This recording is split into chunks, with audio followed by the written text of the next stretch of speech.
every decision you make is just moving you forward. You can't undo a previous decision. All you can do is make another decision that then maybe takes you back in the other direction, but it's not like you can ever go back and undo something.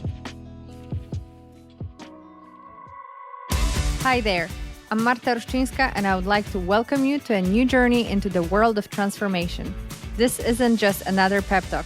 This is the Reinvention Game, the podcast about bold choices, fresh starts, and the power of transformation, where I will explore the crossroads where people take daring steps to redefine their future.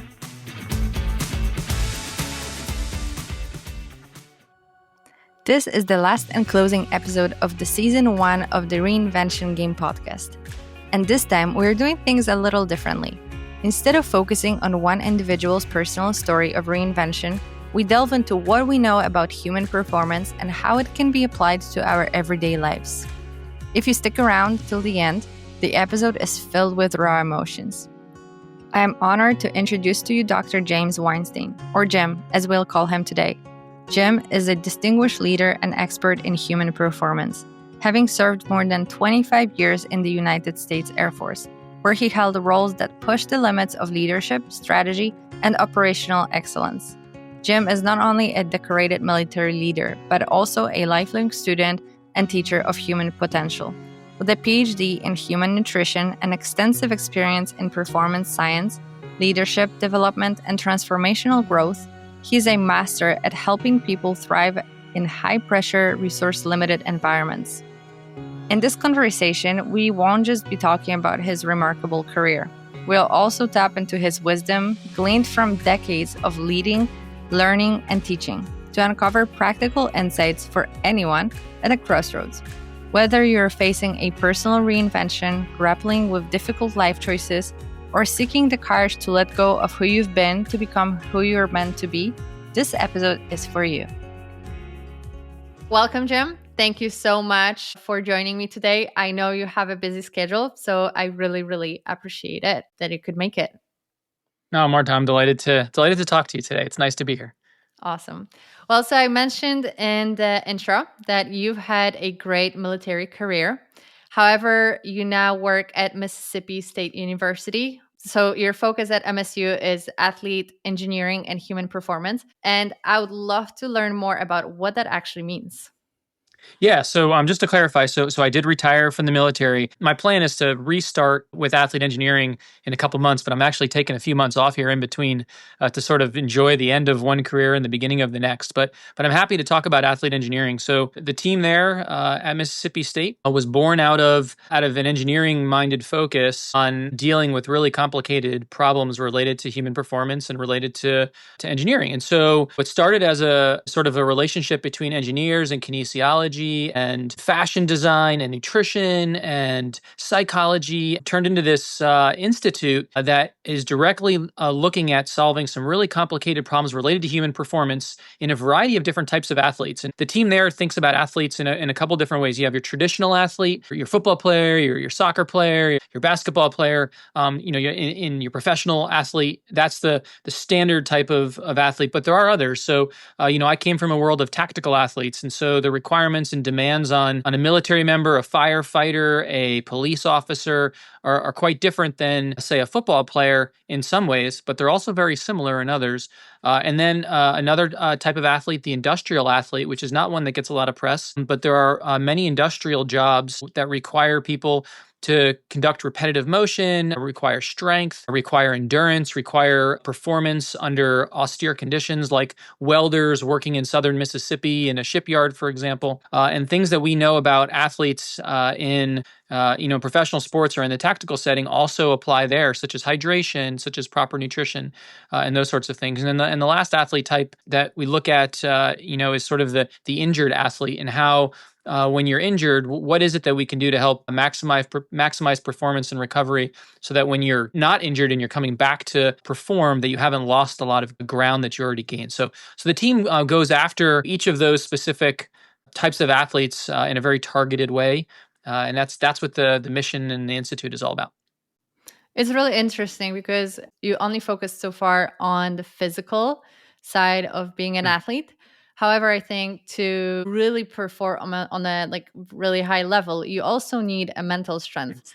Do you also address that or not at all? Yeah, so there are lots of ways to develop resilience, for lack of a better term. When we do work with sports psychologists on a variety of different projects, it's interesting how, what's important for a professional athlete, in the terms of their psyche or their mental health or their mental strength, that will to win, that will to succeed. It's very different across the different athlete personas. That's not an area that's been well studied, and it's certainly one that I think the team is interested in as time goes on, because what drives an employee, a welder and a shipyard, to be successful is very different than what drives a professional athlete to catch the pass, or that drives a police officer to correctly draw his weapon and subdue a very, very aggressive subject. Per se. So you can see that the mental drive is probably very different across those athlete personas. Definitely an area of future research, and one that has not been looked at the way I just described it very well. Okay. So, what do you believe are the key principles of high human performance, both in high stakes environments and everyday life? Oh gosh, that's a dissertation subject, Marta. Um, I can't go through all. I mean, it would take forever to go through everything that's on my mind. But let me give you a couple of the big ones. I think So what are the factors that drive human performance? So I think there's a physical factor. How strong a person is, how they've adapted to the requirements of their sport or their skill set. So, for example, football. Let's just talk about a quarterback. Strong arm to be able to throw the football very far makes sense. But what's also important in injury prevention is overall symmetry and strength. And so, the left side of the body is as close as possible in strength to the right side of the body. The upper body is able to manage the lower body in movement and in space. And so I think not just pure strength, but symmetry, core strength, and in terms of injury prevention are super important to an athlete. So strength overall. The second, I think, is nutrition. You can't outrun a bad diet. And so, strength is important, but if someone hasn't really taken into account the important nutrition factors that can lead to performance, they're missing out on performance. They're leaving something at the table. I think that's where a sports dietitian can be very handy. And it's traditional that sports nutritionists or sports dietitians will work with professional athletes. It's much less traditional that nutrition will be a factor in an industrial athlete. And so, it's only more recently where we see companies seeking out advice from nutrition companies about ensuring their employees are hydrated or well nourished, or in the military sector, making sure that that squadrons have healthy snack stands so that they're getting good food for refueling between mission sets and things of that nature. Nutrition is important.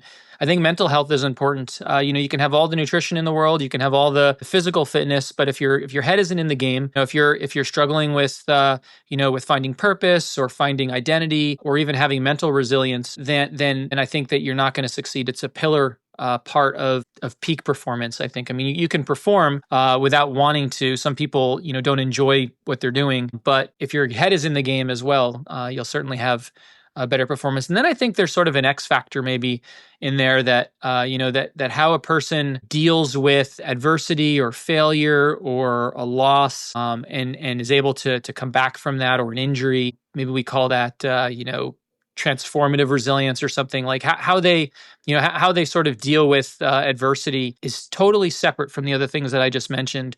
And I think is a big factor in performance as well. Yeah. So you mentioned lots of things, but here on the podcast, I would like to focus more on the mental side. So, for someone who doesn't feel like, they have much resilience and they're not very adaptive, what would you recommend how they can develop those skills? I don't believe that you're just born with, resilience. But there are some people that are more naturally resilient than others. And there have been research studies that show the power of positivity in a lot of areas, from illness to injury recovery to successfully completing extremely difficult tasks. And I think that's a big part of this, is when somebody is trying to build their mental game, it's important to start with working with an expert. And so, there's a whole field of sports psychology. And I think that's the first stop for somebody who wants to focus on their mental game is to work with an expert. Just like as a dietitian myself, I wouldn't send somebody off to go figure out what healthy looks like without working with a sports dietitian, because I feel like they'll have their best chance that way. Same with this. But that being said, I think that for starters, I think finding purpose in what somebody's doing and what you're doing is a big part of it. If you're sort of lost, I don't even like playing basketball. Why am I doing this? Even if they're good at it, there's going to be a gap. And I see that a lot with industrial athletes. When you have somebody who goes to work and doesn't enjoy what they're doing or doesn't feel connected to the mission, and in a military member, and a tactical athlete, a lot of times in the old days, in military, we would say, you don't ask why, just go, I'm the commander, go do what I told you to do. And you get a bunch of sheep that follow you, but you don't get people that are invested in the mission. And if you really want to be successful as a team or as an individual, it's much more helpful to know the why behind what you're doing. And so from a personal standpoint, being invested and being positive, but also, having a questioning attitude and trying to figure out, the why behind what you're doing, whether it's a personal journey or a personal search, or whether it's part of team tactics, and you're working with a coach and you want to understand what the coach is thinking, because then you become more invested in success. I think a big piece is building adaptability. Everyone's going to have a loss, a fall, a trip, an injury. It's going to happen eventually if you do something long enough. And training to work on how you're going to recover from that is part of being adaptable. And flexible. And I think if that's something that's part of your toolbox, then when that thing happens, whether it's, a personal loss or whether it's a team loss or whether it's an injury, I think coming back or recovering from that can be helpful. Yeah, I'm sure there's others. Those are the ones that come to mind. Awesome. So you mentioned imagining and just getting ready for loss and potential fallout, but then the people would come back. However, there are situations where people are forced to leave their previous lives. Like, for example, they retire, or people get injured and can't compete in the sport they loved anymore, or people get fired, and then they go through identity loss. So what advice would you give to someone who struggles right now with the identity shift or identity loss that comes with a major life transition? Yeah, that's a good one. I'm dealing with a couple myself. So just from a personal standpoint, I think it's really important that you are kind to yourself. It is okay to feel lost after a very significant period of your life that meant a lot to you has ended. Whether you're a professional athlete coming to the end of your professional career, or a military member who's retiring, or even if you're not retiring, if you're just separating after a couple years of service, or just transitioning from one job to the next, or you have a significant injury that takes you away from the things that you do. I've worked with athletes over the years, and I've seen this happen. And the very first thing, is people go through these sort of stages of grief, right? And people get stuck in this anger phase. And so I really do think that it's important to be kind to yourself and to others, because, if you're kind to yourself and you sort of forgive yourself, you're not blaming yourself for whatever is happening. I think that's the first big step. And then I think it's really, really important to be okay with resetting to a normal that you're comfortable with. I remember having a conversation with my doctor years ago. I've suffered from lower back pain my entire life. I had an injury when I was like 18 or 17 years old. And it's just, I don't even remember a time my lower back didn't hurt. And I remember going into the doctor one day, and he had said, are you in any pain? And I just said, I'm always in pain. My lower back always hurts. And he's like, well, what are you looking to get out of this conversation about your lower back? And nobody had ever talked to me like that about it. And I was like, I don't know. What do you mean? And he's like, well, are you hoping for 0 pain, or, 1 out of 10 or 2 out of 10 or 3 out of 10? And I was like, Doc, I think that's really, really an interesting way to put it. I don't think I'll ever be 0 out of 10. What if we can just get me to a new normal? I could be very happy if my lower back was just never worse than a 2 out of 10. But when it sits here at 4 and 5 out of 10, I don't think about anything else but the pain in my lower back.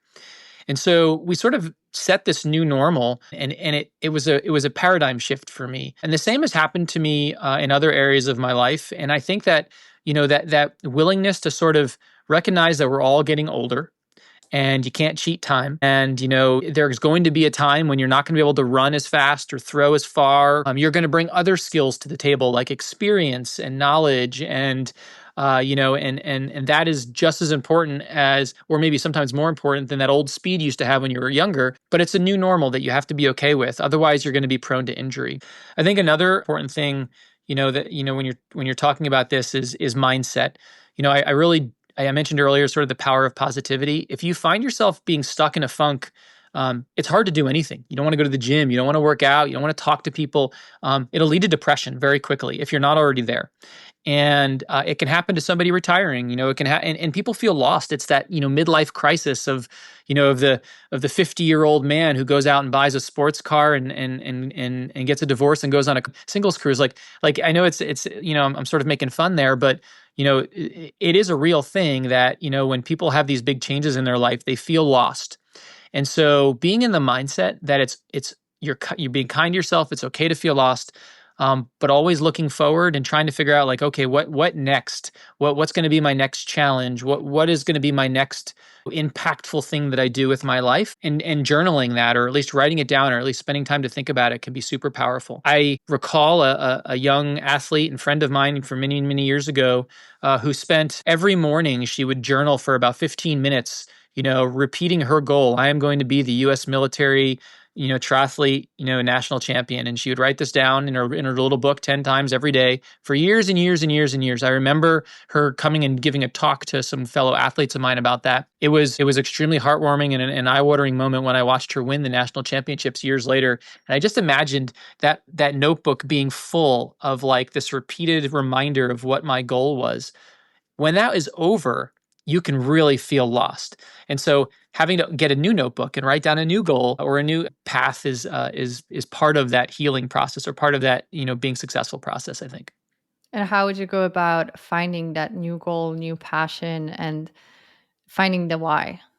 You have to find that for yourself. Everyone has a different one. I'm sort of going through that now, with myself, and I am taking some time and putting myself in a position to be able to just think. I think a lot of us, we get so busy in our lives and we do things that sort of take up the white space during our day, scrolling through, reels and playing with our phones, that we've lost the ability to just sort of sit back and think. So I'm going to, just from a personal journey standpoint, I'm going to unplug. I'm going to leave my technology aside, and I'm going to spend some time meditating per se, but just being out in nature as I look for my own sort of journey and path and what I want to accomplish here in my next life post-military. I think that's important for anyone, and I would encourage folks to spend some time, when you're searching for what you want to do in life, whether it's a college student trying to search for their, what they want to do in their life, or whether they're done with their first career and they're retiring and looking for their next, unplugging, disconnecting, and spending some time with just yourself and going back to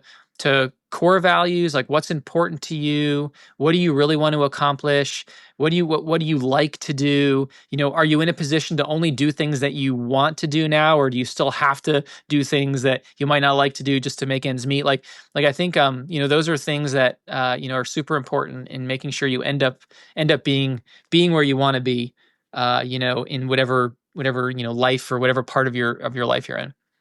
Awesome, thank you. And so going back a little bit to your military career, and so you've worked with so many high-performing individuals during your military career. So people in that industry need to be an example of strength when facing challenges. So what do you think is something that helps those individuals? Like, what do they do right?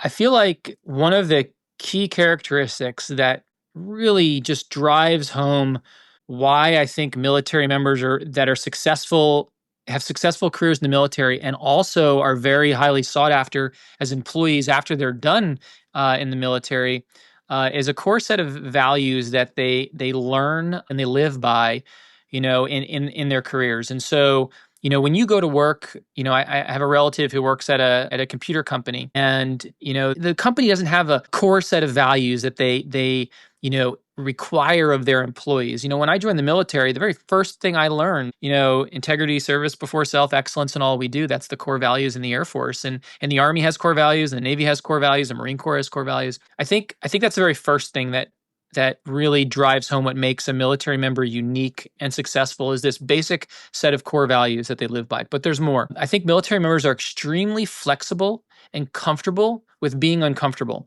So the environment is constantly changing for a military member, whether it's the job they're doing, the people they're supervising, the environment they're in, the deployment they're going on, the unknown that they're facing. They're just extremely flexible in what they do. And being flexible and being adaptable is a superpower. And and not getting hung up. There's a great book, Who Moved My Cheese, and there are some people when their cheese is moved, they're just irrevocably upset. They're impossible to console. They're super angry. And there's some people when the cheese is moved, they just are like, all right, I guess the cheese is moved. I'll figure it out. And I think it's that latter that for a lot of military members that's what they grew up with. They're very successful at that. The pace of change can be challenging, but they're good at it. I think last, is a leadership standpoint. So in the military, they spend a lot of time teaching, training, and providing experience to becoming a leader. And so, when I talk with college students, and I ask them, what kind of leader do they want to be? They've given absolutely zero thought to that topic. Like, I'm going to be a leader someday. A year and a half in the military, a young airman could be, or 2 years in the military, they could be responsible for other airmen. They could be a supervisor. And, and for a young lieutenant coming out of a service academy, they could be immediately in charge of a unit of 20 or 30 people or more easily. And, after 5 or 10 years, you could be in charge of hundreds of people. And that experience and the training that comes with that is invaluable. It really does provide a unique experience for someone coming out of one of those types of careers to give them a leg up, when they're thinking about what they're going to do in their next life. And I think that may be one of the unique pieces of it.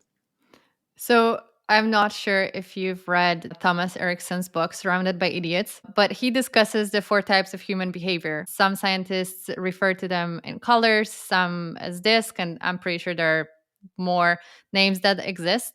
But I'm pretty sure military has more of that strong personality, like alpha, and they're very driven by, goals, tasks, and things like that.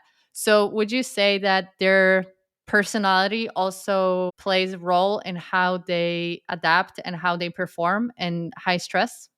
Yes, I think everybody's personality probably, plays a part in how they react to stress. Some people thrive by it. Some people are scared of it.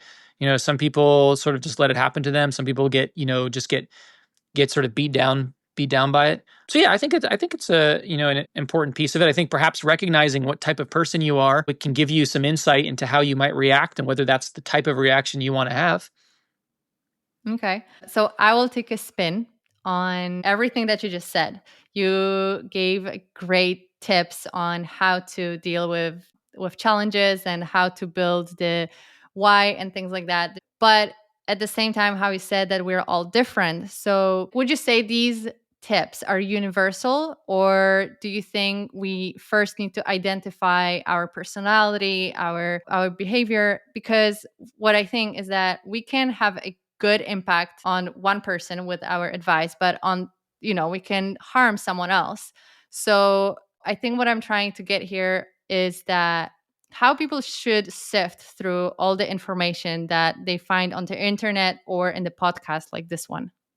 Yeah, so for starters, there is no one size fits all. I think it's dangerous to think that, Jim said that it's necessary to be courageous, so I got to be courageous. Like, no, that's just going to get you in trouble. You're right. Everybody is different, and what works for me might not work for you and might not work for somebody else. So the very first thing is recognizing that we're all different and there's no perfect prescription for success. If there was, then there'd only be one self-help book, and there's not. There's thousands of self-help books, and there's only one perfect one for you.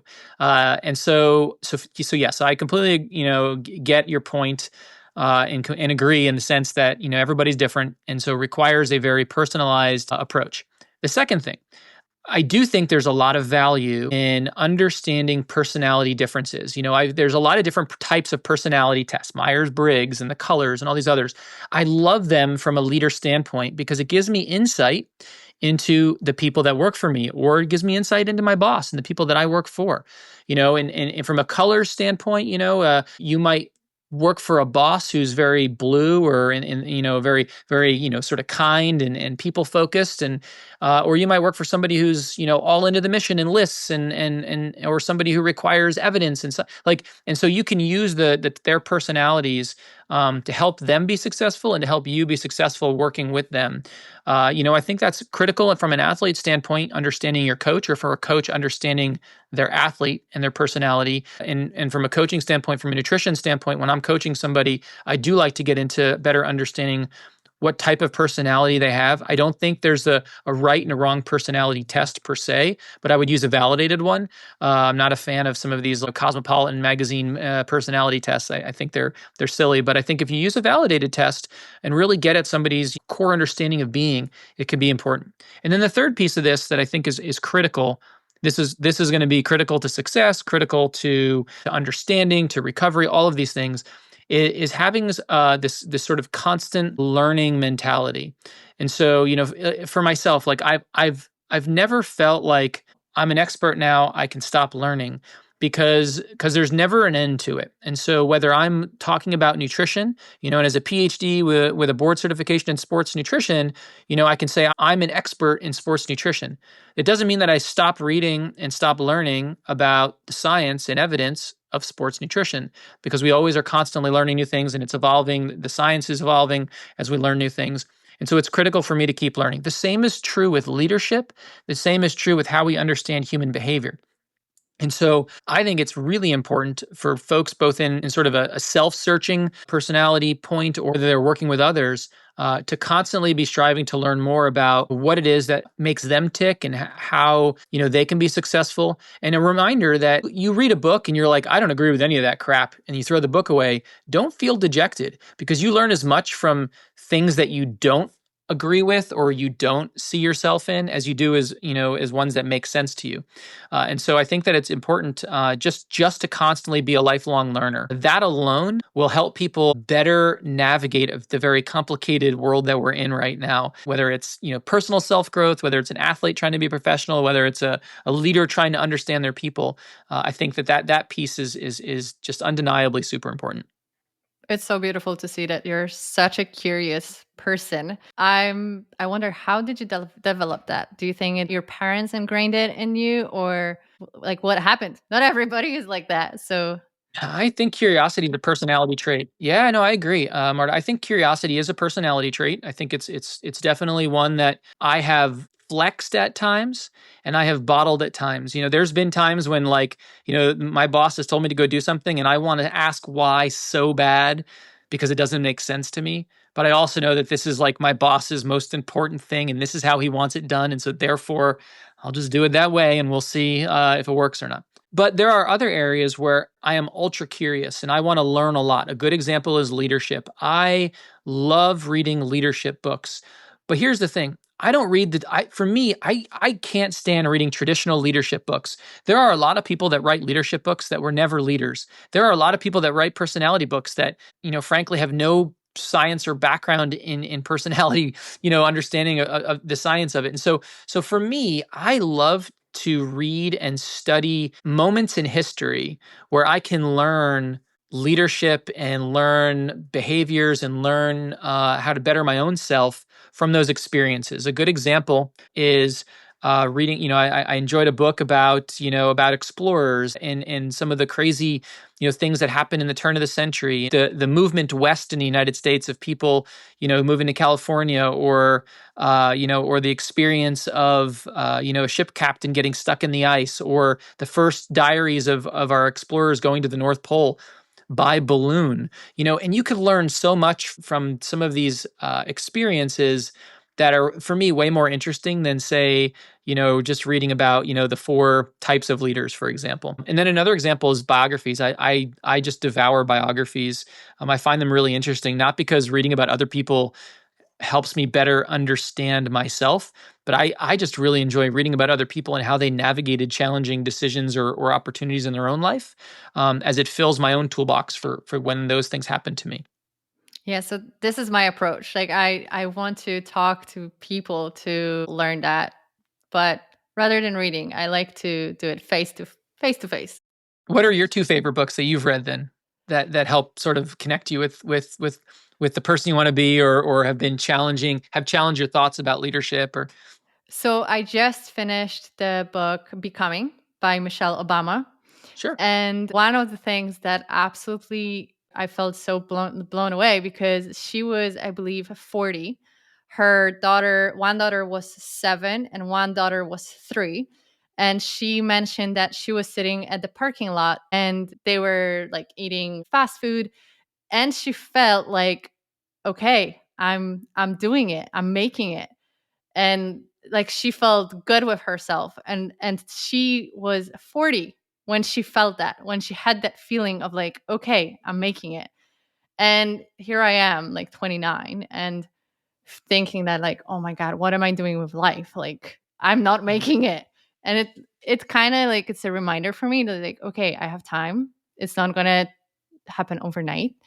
So I think, the whole book is amazing, but like that moment, that chapter like stayed with me. Yeah, I think it's important to be careful to like none of these books, you don't want to compare yourself in the timeline of somebody else.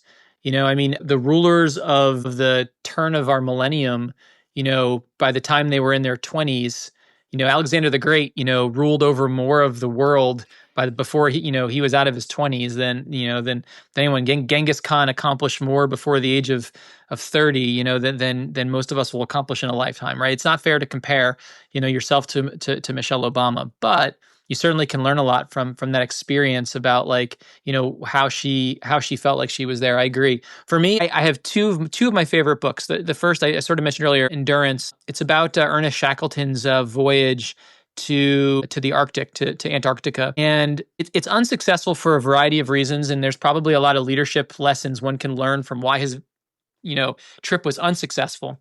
But what was beautiful to me out of that book was that everybody survived, and they survived because of the decisions that he made. And I don't want to ruin the book for anyone who wants to read it. It's fascinating. But that survival mindset, I think, is what I take away, and it helps drive me to be personally successful. You're constantly surrounded by failure or the opportunity to fail. There's never a shortage of opportunity to fail in your day, in your week, in your life. And so having to overcome that constantly, is a challenge. And for Shackleton, everywhere he turned, it was a lion, leopard seal trying to eat him. It was the ice cracking, and it was his men mutinying, all the things, right? And he was able to navigate all that. On a different angle, and one that perhaps is not a book for everybody, but I just loved it. It's called The Indifferent Stars Above. It's the book about a family, and it sort of follows a young woman going west to California. The goal was to go west to California to sort of start a new life, in the California gold rush time. And because of a series of bad decisions, this group found themselves in the high Sierra Mountains of California on Donner Pass, in one of the most harrowing snowstorms winters of modern record. And the result, I mean, for people who know the Donner story, the group ended up having to resort to cannibalism to survive. And so, I don't look at it as a what would you do to survive sort of thing. That's not where I went with this book. But what I took out of that one was how, life is a series of decisions. And you're just every day is filled with, do I go left or do I go right? Do I read this? Do I eat that? Do I talk to this person? Do I scroll that? Life is a series of decisions, and they're just added up. They're additive. And all of your decisions, Marta, have landed you here talking to me today. Same with mine. And this young woman's decisions, Sarah Graves' decisions, landed her in, a snowy winter in the Sierras. She survives. I don't want to ruin the book because it's wonderful, but she does survive. And that's the only reason we know the story. Other than that, it would just be bones in a grave, where most of the folks died in that group. But because of her, we know a bit of what happened there, and just the human perseverance in overcoming adversity, but also the lessons learned about how respecting the fact that life is a series of hard decisions, and there's no going back. Every decision you make is just moving you forward. You can't undo a previous decision. All you can do is make another decision that then maybe takes you back in the other direction, but it's not like you can ever go back and undo something. Words can't go back in the bottle. You can't undo anything. It's just a series of forward-moving decisions. And I think when you think of it that way, it makes it easy to sort of say, wow, I'm stuck in this really adverse place and I'm really upset with the things that I did in the past. And then you remind yourself you can't undo any of that. All you can do is remake a bunch of decisions to get yourself back on the right path. And I think that was a really important or powerful message that I took from that one. But then how do you go about decision making when there isn't a clear right answer? No, there's sometimes and many times there'll never be a right or wrong answer. It's just an answer. You have to be able to sort of get as much information as you can, but not allow yourself to be paralyzed by not having all the information. At some point, you've got to decide whether you're going left or right, and let Jesus take the wheel or whatever you like to say, and then you don't look back. You make a decision, you move forward, and then you see the results, and you make a new decision based on the new data that you have. You just have to have that mindset. So you said there are great books that you can learn from others, but then what big challenges you had that you had to overcome? I think for me, my father passed away when I was very young, and my mother was ill, and I had to navigate the whole college experience without any guidance, and without knowing it at the time, I followed that prescription that I just described. I just constantly tried to make what I thought was the right decision for me. And it wasn't just what felt good, but it was like what I thought was good. Because I started to develop a mindset of like what core values were. I felt like being honest was really important. I felt like, helping other people in service was really important. It's what drove me to the military and into the medical service in the military, is I wanted to serve others. And that's what filled my bucket. And I've several times sat back, and realized that I've found myself in some adverse situations. The day that I volunteered to go to Iraq was apparently the same day I found out that my wife was pregnant. Didn't plan those things. It just happened. And, I left to go to Iraq, and my wife was skinny and beautiful. And when I came home, she was skinny and beautiful, and we had a baby. I missed the entire pregnancy, and I look back on that time and think, that was definitely a major unfortunate, drawback and experience that I didn't have in my life that, eventually, when we had our daughter, I was able to be there for Kristen. But, I mark time on those things, and all I can do is, look at them as decision points. And, I went left instead of right, or right instead of left. And, I'm not angry at myself, and I'm glad that, I've grown from them and learned from them. And, I try to find good out of everything. I think that's maybe a character trait of mine, but I think that's what helped drive me forward. I'm sure everybody has their own, skeletons in their closet that have helped them become the person they are. I think being self-reflective has been a big piece of that for me. So would you say you don't have any regrets because of how you look at your past decisions? I am not a person that lives to regret, because that's a living in the past sort of thing. I try to allow those experiences that I've had, positive and negative, to help me become a better person going forward. What about you? You got any regrets? Well, I'm the kind of person that lives in the past, so it's a big struggle for me. Yeah. But I'm like, that's one of the reasons why I'm trying to like talk to others and learn from others, so I can start looking forward. Because like in my first episode, I'm telling my story where I got injured and I had to stop playing tennis, and like for the past, oh my God, but for the past, let's say 5 years, I'm just like trying to figure out what to do with life, and thanks Jesus. You made me cry. That's not good. I'm sorry. No, it's okay. It's okay to cry, and it's okay to be emotional. This is every person struggles. There's not a person alive that doesn't struggle with, wanting to be their best self at some point, right? And for you, tennis really was who you were for the longest time, right? And this happens to athletes when they get injured or when they retire. Or even myself as a military person retiring, like I've only ever been, Colonel Weinstein for the last like decade of my life, and all of a sudden I'm now Jim Weinstein, and I write my name. And for you, you had this major thing in your life that defined who you were. And now you're having you're going through this sort of, soul searching time where you're trying to figure out how do you not live in the past, but instead take those experiences that you learned in the past to make them into the person you want to be going forward, right? That is the mystery and the joy of life. The only thing I would say to you is this: if I've learned one thing, and to your listeners, there is no day that is promised. And I want to tell a little bit of a story, and I'll try not to get emotional at this one. So I've lived a charmed life.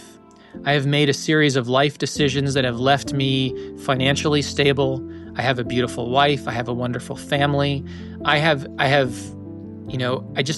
I have to pinch myself that, and I've made my share of mistakes and I've made my share of, stumbles and falls. But here I am at 49 years old. And, last year, about a year and a half ago now, I was getting ready to retire. And I'm thinking to myself, Jesus, I could do whatever I want. I don't know what that is, but I could do whatever I want because I've made all these decisions in my life that have put me in this place right now. I don't know what that is that I want to do right now, but it could be anything. And I had this pain in my abdomen, a real pain, like I woke up in the morning and something wasn't right. And I went to the doctor and, he did some blood work and they noticed some blood values that were, some liver, enzymes that were a little bit out of whack. And he sent me for an ultrasound. And when I went to get the ultrasound, they noticed spots all over my liver. And, I've been a dietitian long enough to know, in taking care of patients that have, liver cancer, that it's a terrible disease. It's not one I would wish on anybody. You die quickly. It's miserable. It's terrible. And I came home, and got the news from that ultrasound, and it was a Thursday at that point. And I was sure that in my mind, I had 5 years to live at most, maybe less. And I was just astonished and upset and in heartache and in tears. Like I had done all this stuff in my life working to put myself in this financially stable position, and none of it mattered because I wasn't going to be there. And then I started thinking, my son is now 18, my daughter is now 16. Did I participate in their lives enough? What are the things that now that I've got only a couple years left, and this is the things that somebody that has only half the medical information, they haven't gotten anything definitive yet, they do in their minds, right? And I started saying well, do I go on vacation? Do I take a trip around the world with the kids? Do I, just try to spend time with them? What do I do with my time? Holy crap, I'm retiring from the military. Is that the right decision now with all these medical problems? I don't want to die in pain, And then my doctor's like, hey, Jim, you're getting ahead of yourself. Let's send you for a CAT scan on Monday. And, and we'll go from there. That was the worst weekend of my life because I didn't sleep at all. I sat next to my wife in bed in tears, practically, wondering what was I going to leave her? I remember making a laundry list of all the things I needed to do. I needed to move my money into one account and all of the finances and passwords into one spreadsheet and all of these things because my life was ending. Right. And on Monday, I went in to get a CAT scan, which is the definitive test for, what's going on with my liver. One of them anyway. And, and the lady, was asking me, they ask you, why are you getting this test? What's going on? And so I told her, and she was astonished, the technician, and she said she was going to do her best to get the doctor to read it as quick as possible and get me the information. I still remember this. Monday at 4:00, I got a phone call from my doctor, and the first words out of his mouth were, Jim, don't worry about it. You're going to be fine. And the weight that came off of my shoulders is indescribable. It turns out that, I have some hemangiomas in my liver that got picked up by the ultrasound and looked a lot worse than they are. From the CAT scan, there was nothing to really worry about at all. And I went from thinking I was going to die to having my whole life to think about what was the lesson I just learned. And Marta, the lesson I learned from that experience was that tomorrow is not promised to you. And so you can have an amazing day today, right? For the rest of your day. And anyone watching this can finish watching this and have an amazing day, but there may be no tomorrow. For the freakiest of reasons, today might be your last day. Whether it's a car accident, a meteor falling from the sky, a heart attack, or some horrible diagnosis that you get, tomorrow's never promised. And for me, Tuesday was the happiest day of my life because I woke up on Tuesday morning with the CAT scan results, knowing that I was going to have a hell of a day. And I've tried to take that lesson and think about that every day. There's a point in my day where I remind myself that this is a hell of a good day, because it is. And there may be a day when today is not a good day, but I'm going to try to remember all these times I say to myself, today is a hell of a good day. And so, and it's a good day. So for you, as you are trying to transition from thinking about, like, this is who I was to this is who I want to be, remember that there's no better time than living in the present, because no matter all those experiences that happened to you in the past and all these amazing things that are going to happen to you in the future, today is a damn good day. It really is. Except for the fact that you fell off a horse and hurt your finger. Other than that, it's a pretty good day. It could have been a hell of a lot worse, right? Think about this, Marta. Like, what's the worst that could have happened today? We talked about that earlier. And it didn't happen, right? And so, there's a story to be written, and decisions, 1,000 decisions you're still going to make today that are going to make today awesome. And I'm sure for anyone listening, as they're thinking about this, how do you make today your Tuesday? And as you're going forward, like that feeling that I had, after all that weight was lifted. What a gift. But at the same time, don't you think like there's a pressure now that, okay, well, I'm alive, like I'm not sick, everything is fine. So I should feel happy. There's a pressure. Yeah, there's a pressure, right? There's no rule that says you have to feel happy. Is there? That's somebody else's rule for you, right? Well, I mean, if it's a good day, why would I be sad? It can be a good day and you be sad, that's for sure. But it still could be a good day. I think it all goes back to maybe being kind to yourself first and allowing yourself to sort of go through all the feels, but not allowing yourself to be mired. It's okay to be sad. And it's okay to struggle, and it's even okay to be depressed, right? But if you get stuck in that, if you find yourself being stuck in that space, that's where I think a professional comes in and helps, whether it's you or anyone listening. Like that's where a professional comes in and helps you sort of navigate out of that space, so that you have your own toolbox of things that can help you stay forward looking, on what you're going to do, and using those past experiences to make you a better person, and not using them as like an albatross that's weighing you down. Yeah, you're definitely right. Well, now I'm like in all feels, so I I don't know what else I could ask you at this point, but I would say it was a great conversation, and definitely, people got to see real you, and at this point, real me. I don't think I cried in any other episode, so so yeah, thanks for that. Well, let's be honest, there's absolutely nothing wrong with crying, whether you're a guy or a girl. So let's dispel that myth. And there's nothing wrong with having honest conversations. Let me say, I am not an expert in mental health. I know when I need help, and I enjoy seeing my own counselor from time to time. And I'd encourage anyone listening, being open to the idea that if you need help and it's more than you're able to navigate on your own, there's nothing wrong with seeking help, whether it's from a friend or a colleague, or whether it's in an open conversation with somebody who sometimes you just need to be told that everything's going to be okay, or whether you find yourself stuck and you need help at navigating out of it. I've enjoyed this conversation. I think it was great, Marta. I'm glad we were able to fit it in before I head out for a little bit. Yeah. So, I mean, just to really quickly finish on a light note, you're going for the Appalachian Trail, right?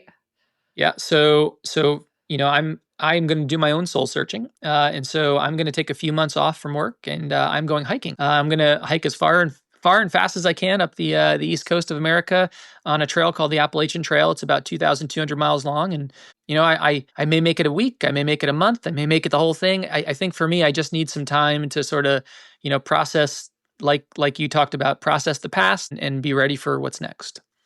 Do you feel you're ready? I'm ready. Awesome. The beard is certainly ready. That's for sure. Yeah. I mean, the last time I shaved was July 1st, the day I left the military. And wow. I didn't even know I could grow a beard, and so or curly hair. I didn't know that I had curly hair. So yeah. I was high and tight until July 1st, the morning of July 1st. So for me, this is a bit of reinvention for myself too. Awesome. Well, I will make sure to invite you back to see what you've learned on your journey, and good luck with everything.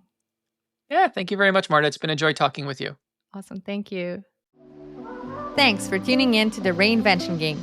If today's conversation inspired you, I would love to hear your thoughts. Drop a comment, share your story, or connect with us on Instagram at the Reinvention Game Podcast. If you enjoyed this episode, be sure to subscribe, leave your review, and share it with someone who's ready to start their own reinvention journey. Until next time, stay inspired and keep reinventing yourself.